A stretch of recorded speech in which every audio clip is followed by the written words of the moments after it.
Hello, everybody. Wolfang here. How we all doing? Good, I hope. It's all good here. Nice sunny day. Hot. It wasn't hot compared to what we went through. Good timing on the phone. But today is Monday, June 24th. And like I said, it's not a bad Monday. Work wasn't bad. Excuse me. But it's still hot in the building. Other than that, I don't know. Oh, yes, I do know. There's a few things I'm going to talk about. There's a live going on right now. Apparently, a dam failed in Minnesota. The Rapidan or something, Rapidan. I don't know if you guys can see that. There it is right there. But it looks pretty serious. Let's see here. Imminent failure condition. So in other words, it's not lasting. There's been an alert notification for Blue Earth County Emergency Management added. We do not know if it will totally fail or if it will remain in place. I'll tell you what, the videos I saw, I don't think it's gonna remain in place. So the people that live in and around that area, I would be getting the hell out of there. What did I do?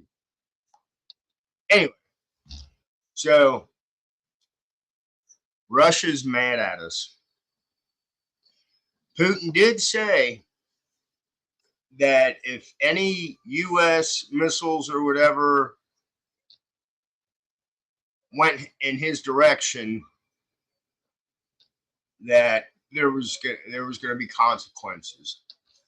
So here's the article I want to share. Says Russia summons the American ambassador over a deadly attack that Moscow says used U.S.-made missiles. It's kind of a cool picture, actually. The Russian Foreign Ministry summoned the American ambassador on Monday to protest what it says was the use of U.S.-made advanced missiles in a Ukrainian attack on Russia-annexed Crimea that reportedly killed 4 people and wounded more than 150. Washington has effectively become a party to the war on Ukraine's side, the ministry said in a statement, adding retaliatory measures will certainly follow. It did not elaborate. There was no imminent comment from the U.S. or Ukraine officials. The Associated Press could not independently verify Russia's claims about the missiles used. Kyiv's force have relied heavily on Western supplied weaponry since Russia's invasion more than 3 years ago. Man, time goes by fast. 3 years now. The military aid has been crucial in allowing Ukraine to hold the Kremlin's army at bay, with few major changes along with the 1,000-kilometer or 620-mile front line in eastern and southern Ukraine for many months. Some Western countries have hesitated over providing more and more sophisticated help for Kyiv's army because of concerns about potentially provoking the Kremlin. But as Ukraine has at times struggled to hold the line against Russia's bigger, better equipped military, Western leaders have gradually relented and granted more support. In the latest key development, the Pentagon said last week that Ukraine's military is being allowed to use longer range missiles provided by the U.S. to strike targets inside Russia if it is acting in self-defense. Since the outset of the war, the U.S. had maintained a policy of not allowing Ukraine to use the weapons it provided to hit targets on Russia's soil for fear of further escalating the conflict. Well, no shit. Come on. Crimea, with Russia annexed from Ukraine in 2014 in a move that most of the world rejected as unlawful, long had been declared a fair target for Ukraine by its Western allies.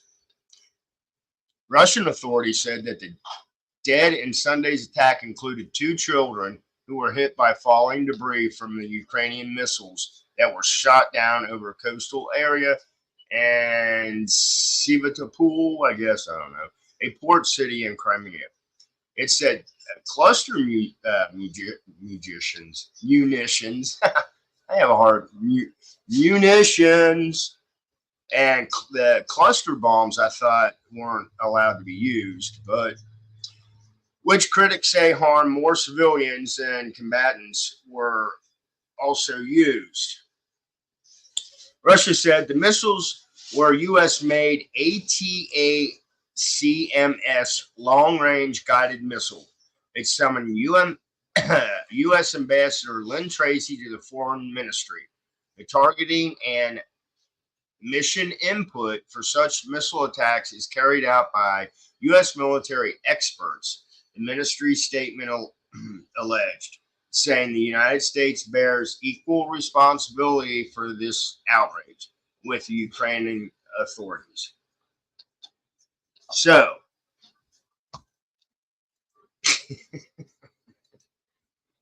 first off, we send them musicians. We send them munitions. We send them rockets and rifles and bullets. Anyway, but we tell them, hey, you can only shoot them over here or over here. So once they get there, and these guys are like, hey, let's see how far this thing really goes. Come on. Man, we got some, I'm not even going to say it. Something about our government. But anyway, so yeah, and Putin came out last week or the week before saying if U.S. missiles land on their soil, then there's going to, he's going to do whatever he says he's going to do. So let's rattle that saber. I could say other stuff, but I'm not going to. But you get the gist of it. And then we have Israel with Hamali or Hezbollah, or I don't know. Those guys are going at it. It's just a mess all around the world. So, and it's a matter of time. I don't want to be doom and gloom, but you know, we've never actually had a war here in the United States. We had Civil War, but I'm talking World War III type shit. So who's to say some of these crazy bastards out there are like, fuck that, let's go, let's get U.S. Let's take U.S. because you know they're out there. But the one thing I will say, these other countries, I think some of them know too, that we are heavily armed, not just the military, but as U.S. citizens, even if you're not legally allowed to have a gun, they're out there. They're out there. So if we get invaded, I'm just saying, I know I won't stand back. But anyway, that's what's going on. I'm just ready to sit back and chill. I really am. So I hope everybody has a great Monday evening. Relax, do your thing, do the things that you need to do, think about what you think about. Anyway, this is Wolfang. Blessed be, stay safe, and I'll bullshit with y'all later. Bye.